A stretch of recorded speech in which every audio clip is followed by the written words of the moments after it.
BPMTV tutorials. I hope you guys are doing really well. Today we came up with an interesting concept that is on related to content moderation again, guys.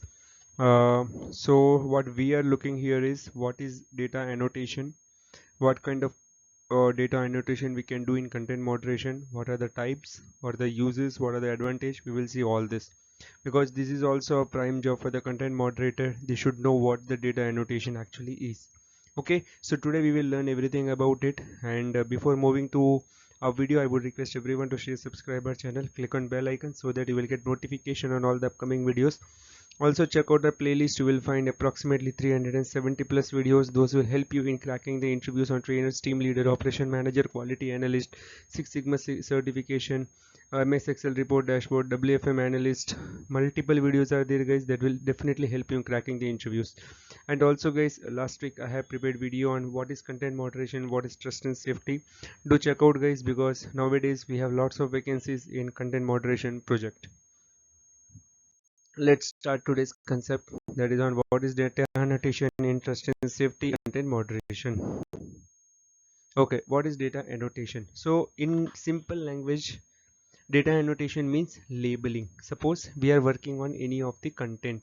In the content we have identified that the content is profanity or harmful or dangerous or might be harassment or child safety or anything. So we will be having certain labels on that particular screen, and we have to label it. Okay, this content fall under this particular label, this content fall under this particular label.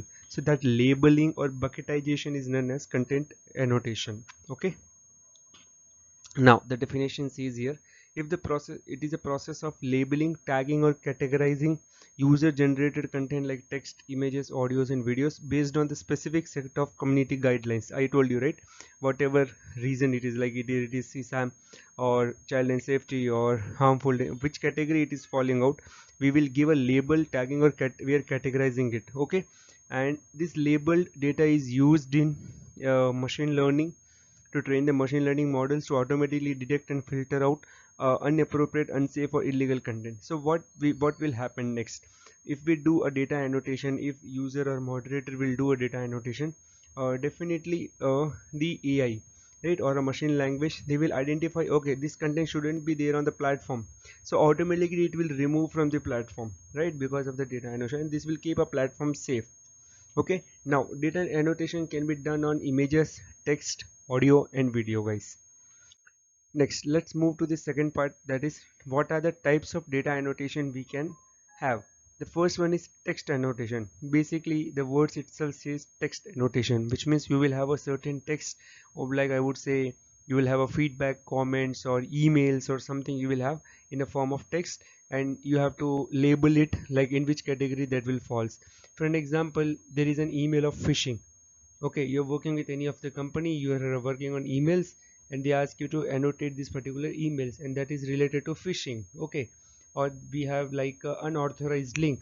So where you will label it, you will label it under phishing or unauthorized links. So you will have certain labels which are defined by your process holder. Okay, we will tag under those particular emails, and we will take the actions like approve, reject, or might be we'll keep it on the platform, or we will move them out. We will take such kind of actions as per the process guidelines. Next, we have image annotation. How we can do image annotation?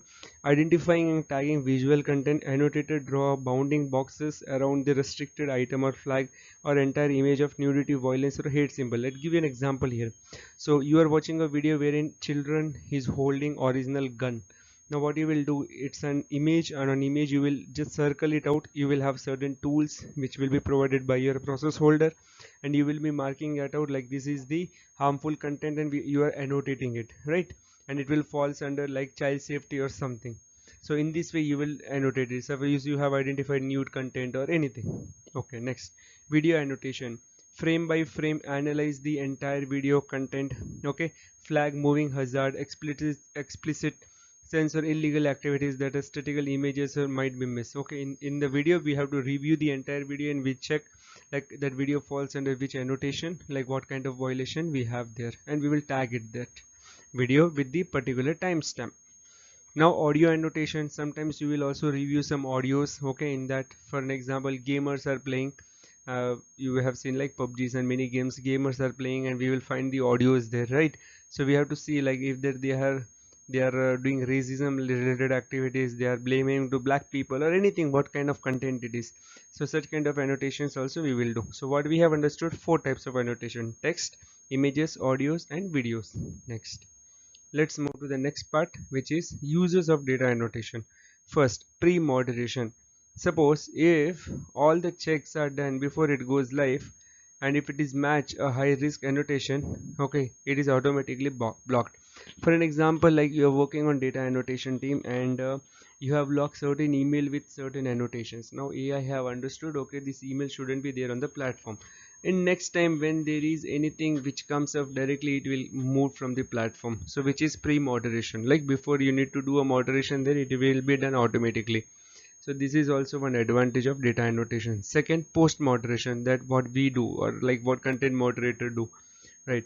So this will help to keep a platform safe. Next, reactive moderation help when user report a post, then the EA prioritize the report for the human review based on how closely it aligned with the severe violation tag. Okay, and fifth, user profiling, tracking pattern of flagged annotation attached to a single account to detect repeat offender of bot network. Okay, so these are the four types of uses we can get with the help of data annotation. Next, what are the advantage? So let's see the advantage also. First one, scalability. So platform like there are many like TikTok, YouTube, millions of upload we have in a minute, right? And human teams cannot review it at the time, so we basically require AI there. And if we have a data annotation, certain tags and certain bucketization is available, definitely such annotator will help us to keep our platform same and remove the harmful content. Second, faster response time. If there is a data annotation, definitely there will be a faster response time. Proact human well-being. Definitely yes, it will help in proacting the human well-being. Graphic violence and whatever we will find on the videos, definitely it will get removed.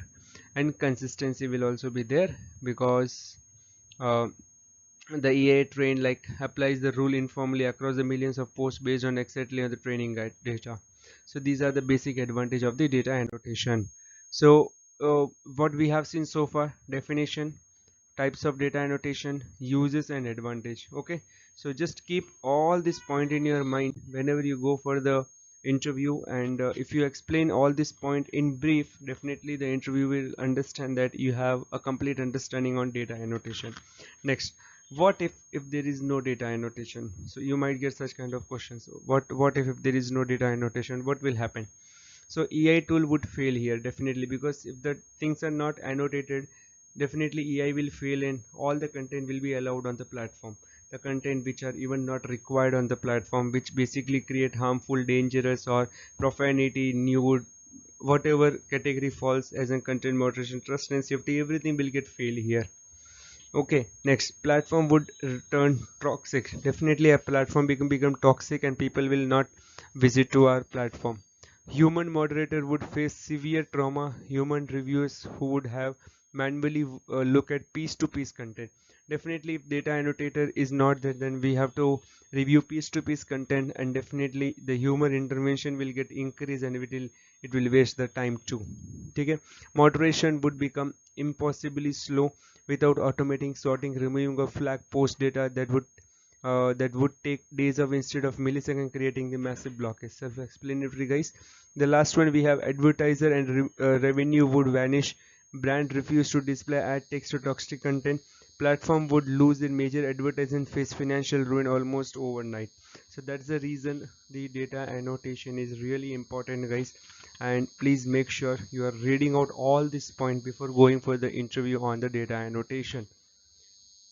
So this is all about a basic introduction on data annotation. Still have any doubt? Definitely our feedbacks are always open. You can message anytime. You can also check out our Instagram page. You can post me a questions there. Definitely I'll try to help you out, and we can easily crack the interview if we have anything on data annotation or content moderation.